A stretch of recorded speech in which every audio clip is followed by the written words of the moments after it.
This is Alice Schroeder. You can find my new book, The Snowball, Warren Buffett and the Business of Life, right here at Books A Million.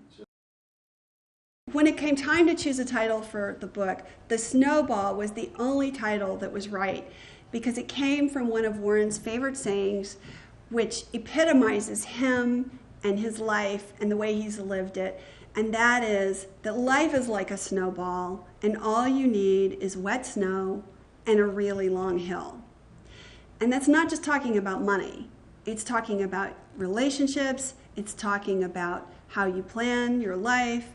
It's talking about how you spend your time, your learning and knowledge, which is cumulative, and it can roll along faster and faster as you do it mindfully. The impetus for writing the book came about in the spring of 2003 when another writer approached me to collaborate on a book about Warren Buffett. And the topic for that book was fairly narrow, and I felt at that time that writers had begun to carve off little pieces of Warren and write about him as if he consisted of a group of narrow subjects. Warren Buffett, the manager, Warren Buffett, the investor, and so forth.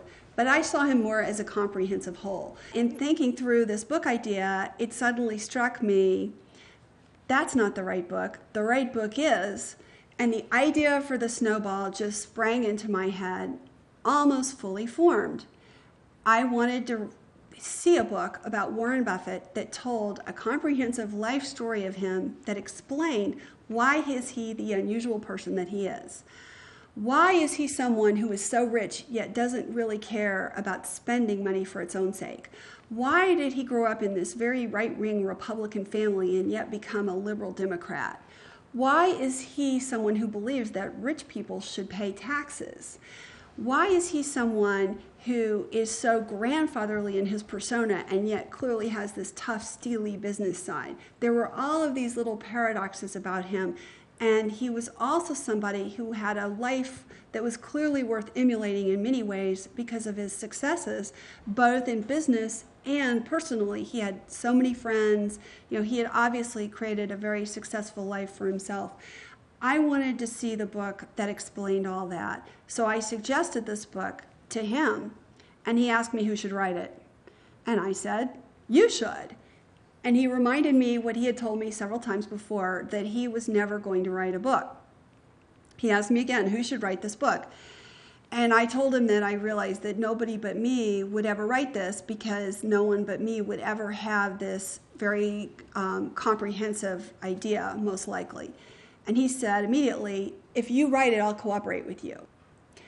That changed everything. That meant he would do unlimited interviews with me. He would make his friends and family available to me. I would be able to rummage through his file room to my heart's content. And at the time, he was 73 years old, so there was no time like the present. In the end, I decided this book should be written, and I decided to do it. The length of the book is largely a function of the fact that it's narrative. I've taken my 300 or so hours of interviews that we did formally, and I've put pieces of that into the book to give the reader an intimate experience of being with him, so you feel that you've sat down and had a nice, long, leisurely dinner with Warren Buffett. Warren's sister Doris Buffett, who is someone that I did interview extensively for the book, at one point took me to see David McCullough, the Pulitzer Prize-winning biographer. He is a friend of hers and lives close to her in Maine at her summer home. And he gave me some advice that in the end proved incredibly influential in my thought process. He said, you have the right to be a perfectionist. Don't let anyone take that away from you. You take as long as you need to make the book absolutely perfect, no matter how tired you are, no matter how rushed you feel, no matter how much anybody else wants the book to be finished, no matter what your deadline is, you have the right to be a perfectionist. And after talking to him, I realized that it's right to be a perfectionist. I was only going to do this once, and my name was going on it, and it was about an important, worthy subject